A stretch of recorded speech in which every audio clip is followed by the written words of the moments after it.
Alrighty guys, how's it going out there? Rooster and 10, roostercb.com. Going to have a little discussion in this video revolving around a question that I get asked at least a few times a week. Sometimes I feel like I get asked daily about it. A lot of new people getting into radio and a lot of people that may have been in it for a little while but still have a misunderstanding or confusion about the way things work. And the question that gets asked is, what kind of range can I expect with this radio? And that's a very, very tricky question, pretty in depth. Actually, it's not as simple as saying, well, you can get out 50 miles with this radio, or you can get out 20 miles with this radio, or 10 miles, or 5 miles, or what have you. There's a lot more to it than just the surface level of radio A gets out, X amount of miles, and radio B gets out whatever amount of miles. So let's talk about this a little bit. I would say the number one factor that plays into the range that your radio is going to reach is your location and terrain, okay? If you take, for instance, this radio on the left, which is a 500, 600 watt radio, and you're just in a regular location, like down in the valley, in the flatlands, Walmart parking lot, whatever. And then you take, let's say, a Cobra 29, that's a radio that everybody knows, and you go up on top of a mountain with it. And when I say mountain, I mean sitting on the side of a bluff where there's a big drop off. I don't mean in the dead center of the mountain. You want to go to where there's a big drop off. But let's say you take this Cobra 29 up to that mountain and you're in that hot spot up there where there's a big bluff, a big drop off into the valley. Well, guess what? That Cobra 29 is going to talk further than this 99N4. Some people probably out there saying, well, that's not fair. I gave $900 for that 99N4 and I'm getting walked on by Cobra 29. It's because the location plays a higher percentage as to how far you're going to talk than the radio itself does. I mean, we could even break it down like this if you guys want to make it more simple. You could say that the location is 70%, the antenna is 20%, or you could say the location is 50%, the antenna is 35%, and then the radio is 15%. I mean, it's probably something along those lines. So location is number one, okay? The terrain around you also matters. A 500 watt radio that's in a big dead spot where there's hills and valleys and you're in the middle of a valley but there's hills on each side is not going to talk as far as a lesser radio that's in a good spot. That's just the way it works. Now, again, I think I've done a video talking about this before, but the next most important thing is your antenna. And it's very, very, very important. Okay, your antenna can make or break you. If you have a bad antenna, you bought a $25 antenna and hooked it up to a $900 radio, then guess what? Your $900 radio is going to talk like a $100 radio. The antenna plays a significant role in the range that you can talk. Not as much as the location does. You can take a bad antenna and go to a really good location and nobody will know that you have a bad antenna until you switch to a good antenna. And then they'll be like, well, damn, you got a lot louder. Like, you're already loud, but then you got louder, okay? Because the antenna plays a big role.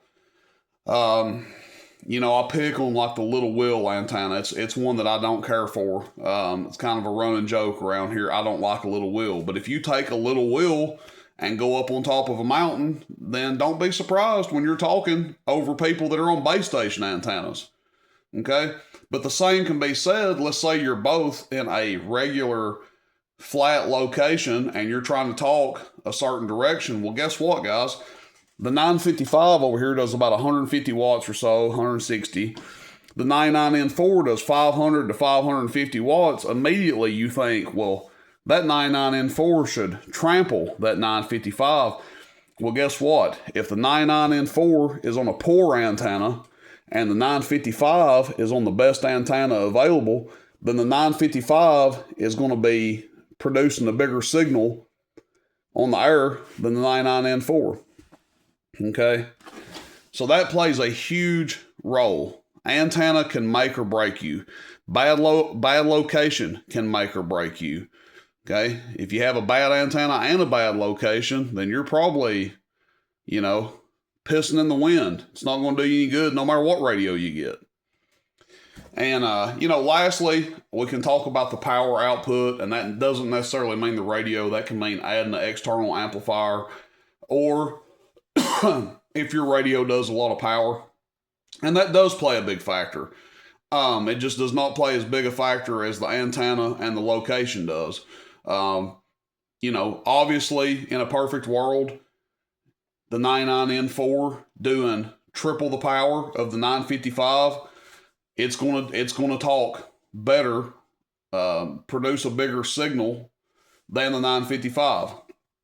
Okay, it's just the way it is. It does more power. It's significantly more power. Now, the difference that makes, let's talk about that a little bit, because people will ask, how much further can I expect to get out with something like a 99N4 versus something like a 955? Well, let's say that you're able to talk, and this is all going to be an estimate. This is not scientific at all. This is just an estimate speaking from experience. If you're able to talk, let's say 25 miles with your 955, and it's doing 150 watts PEP, 70 watts average or whatever, and then you get this 99N4 and it's doing 200 watts average and 550 watts PEP. So essentially triple the power, however you want to look at it, or in that ballpark. That doesn't mean you're going to get out 3 times further.